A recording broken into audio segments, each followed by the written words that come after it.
faire face à la justice. Je n'ai pas confiance. L'illustration, je le répète ici, c'est l'affaire du logement. Je vais vous rappeler, parce que c'est pas ça, c'est pas la maison, j'ai pas investi. C'est 2 chambres et un salon qui fait l'objet de tout ça. Dans un quartier vraiment populaire maintenant, parce que le quartier là et tout. J'ai acheté, après une évaluation indépendante, au prix du marché, j'ai contracté un emprunt auprès de la Société Générale, qui a émis un chèque de banque, qui a mis l'hypothèque,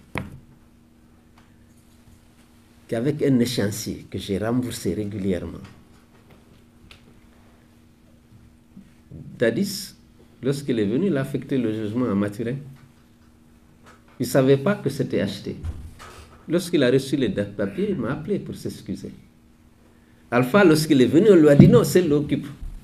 Lorsqu'il a vu les papiers et tous les trucs, il a dit bon, les gens voulaient que je prenne ta maison, mais je n'aime pas les règlements de compte. Moi, j'ai vu que tout est à règle. Je dis bon, très bien, président. Mais là, je n'ai pas eu le temps de m'expliquer. J'ai reçu une lettre de quitter. J'ai consulté les avocats. Ils m'ont dit non. La première chose, c'est de saisir le juge à référer pour qu'il mette fin à l'effet de l'ordre d'expulsion. Parce que la lettre du patrimoine bâti, c'est de dire de vider dans 14 jours avant le 28 février à 10h30. Je reçois la lettre le 14. J'écris, je suis surpris qu'une telle lettre me vienne de votre service. C'est vous qui avez encaissé le chèque de banque numéro. C'est vous qui avez délivré la quittance libératoire numéro, donc copie si je veux.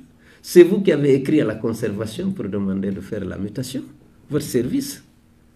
Je ne comprends pas. Le juge a référé et dit que c'est incompétent. On lui avait demandé que de surseoir à l'effet de la lettre jusqu'à ce que le problème de fond soit examiné. Si maintenant les avocats ont dit s'il y a quelqu'un qui prétend connaître, on va confronter avant qu'on sache qui a des droits sur la propriété. Donc, lorsqu'elle a dit qu'elle est incompétente, je me suis concerté avec Sidi, on a dit qu'il faut sortir. Vaut mieux parce qu'il y avait tellement de campagnes d'intimidation, une volonté d'humiliation. Vous l'avez, la Guinée, c'est dans la culture humiliée. On a quitté. On a saisi le tribunal sur le fond, avec les papiers, le titre foncier, tous ces documents que je viens de citer, le décret du président de la République autorisant la vente au prix du marché, le rapport d'évaluation, tout. La justice a saisi l'agence judiciaire qui a mis en place un pool d'avocats qui ont écrit au tribunal pour demander de surseoir à l'instruction le temps pour eux de prendre connaissance du dossier. C'est quelques jours après qu'on a démoli systématiquement la maison.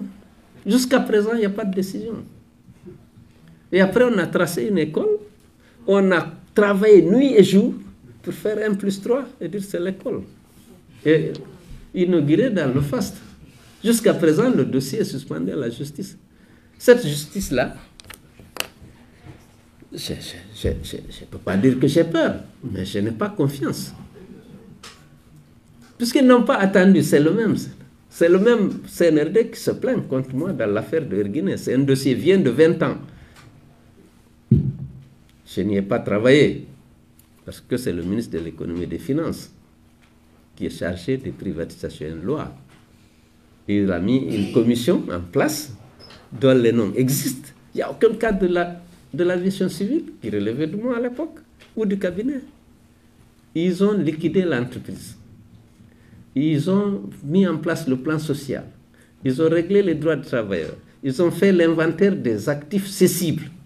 Ils ont déterminé les prix, négocié avec le repreneur sans aucune participation d'aucun cadre de transport. Les documents existent. J'étais le premier ou le seul à être convoqué. Je ne sais pas. Bon, bref, évidemment, avec ça, vous vous inquiétez, vous posez la question comment ça va se passer. S'il y a beaucoup de gens aussi en prison, et bon, vous êtes... bon, je cherche à m'assurer que la justice, le droit sera dit, et je n'ai aucune raison de m'exiler définitivement. Mais je cherche à savoir. Parce que la manière, le comportement des autorités dans l'affaire de la maison suscite chez moi des interrogations.